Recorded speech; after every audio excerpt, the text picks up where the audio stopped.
about you I probably imagine, 'cause we never had it. Funny it's been Berdasarkan Undang-Undang Nomor 25 Tahun 2009 tentang Pelayanan Publik, pelayanan publik adalah kegiatan atau rangkaian kegiatan dalam rangka pemenuhan kebutuhan pelayanan sesuai dengan peraturan perundang-undangan bagi setiap warga, negara, dan penduduk atas barang, jasa, dan atau pelayanan administratif yang disediakan oleh penyelenggara pelayanan publik. Salah satu fungsi pemerintah adalah menyelenggarakan kegiatan pembangunan dan pelayanan sebagai bentuk dari tugas umum pemerintah untuk mewujudkan kesejahteraan masyarakat. Birokrasi merupakan instrumen pemerintah untuk mewujudkan pelayanan publik yang efisien dan efektif serta berkeadilan.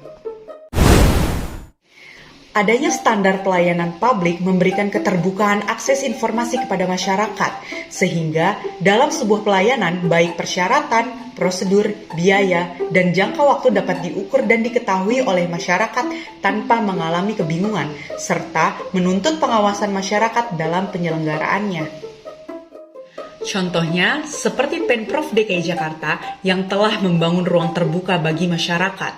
Pemprov DKI Jakarta ingin masyarakatnya memiliki ruang bersama yang diistilahkan sebagai ruang ketiga, di mana ruang satu adalah rumah, ruang kedua yaitu adalah tempat kerja, dan ruang ketiga itu adalah ruang yang terdiri dari keduanya, seperti taman, trotoar, kemudian seperti mal atau pusat perbelanjaan juga merupakan ruang ketiga yang dikelola oleh pihak swasta.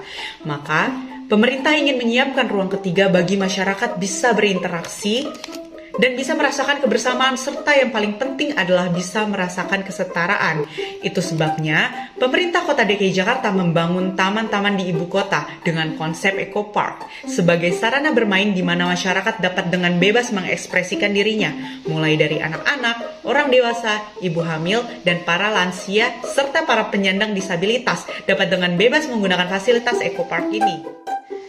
Pembangunan Taman Literasi Marta Christina Tiahahu merupakan salah satu komitmen pemerintah Provinsi DKI Jakarta dalam penyediaan ruang publik sebagai wadah interaksi dan rekreasi masyarakat Jakarta yang bersifat inklusif.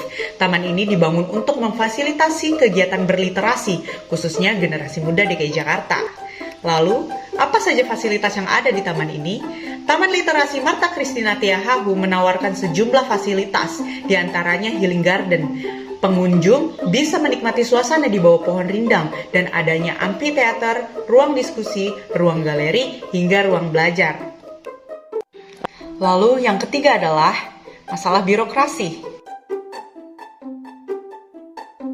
Kita ambil contoh real dari permasalahan yang terjadi di ibu kota kita. Permasalahan yang ada di DKI Jakarta selain banjir dan kemacetan, yaitu masalah birokrasi yang berbelit-belit dalam mengurus perizinan itu menjadi persoalan bagi warga DKI Jakarta. Maka, inovasi yang dikembangkan oleh Pemprov DKI Jakarta ini sendiri ialah membentuk Dinas PTSP.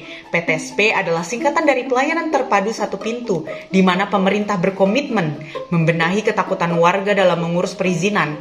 Karena dalam bayangan mereka dalam mengurus perizinan itu pasti berbelit-belit, perlu pungli, dan seterusnya. Jadi, tujuan dibentuknya Dinas PTSP ini adalah untuk memberikan pelayanan terbaik bagi warga Jakarta. Dulu tidak pernah terfikirkan oleh saya, di pikiran saya paling liar sekalipun untuk mengurus izin itu hanya dengan mengangkat telepon, kemudian request melalui aplikasi di handphone. Nah, sekarang sudah betul-betul bisa kejadian. Dinas PTSP ini punya pelayanan ajib namanya, antar jemput izin bermotor, yang aplikasinya itu bisa di-download tidak hanya untuk di pengguna iOS, tapi juga untuk pengguna Android, yang kemudian bisa ditelepon melalui call center 1500164, yang merupakan sebuah revolusi pelayanan publik ya. Dari yang sebelumnya itu sangat sulit, sekarang bisa jadi sangat mudah. Saya, Raja Muda Astrid Meliani Basrani, sebagai salah satu warga DKI Jakarta yang turut merasakan kemudahan dari Dinas PTSP ini, mengajak masyarakat sekalian untuk menggunakan pelayanan perizinan di PTSP secara langsung dan tidak melalui pihak ketiga. Dinas PTSP ini juga mempunyai antar jemput izin bermotor dengan petugas-petugas yang sangat berintegritas, yang akan memberikan pelayanan terbaik bagi warganya. Tidak perlu calo, tidak perlu capek, tidak perlu ribet, dan yang paling penting adalah gratis. Jadi, tunggu apa lagi? Ayo urus izin secara mandiri, karena sekarang mengurus izin itu mudah. Funny, it's been so long, and so there's nothing that's changed.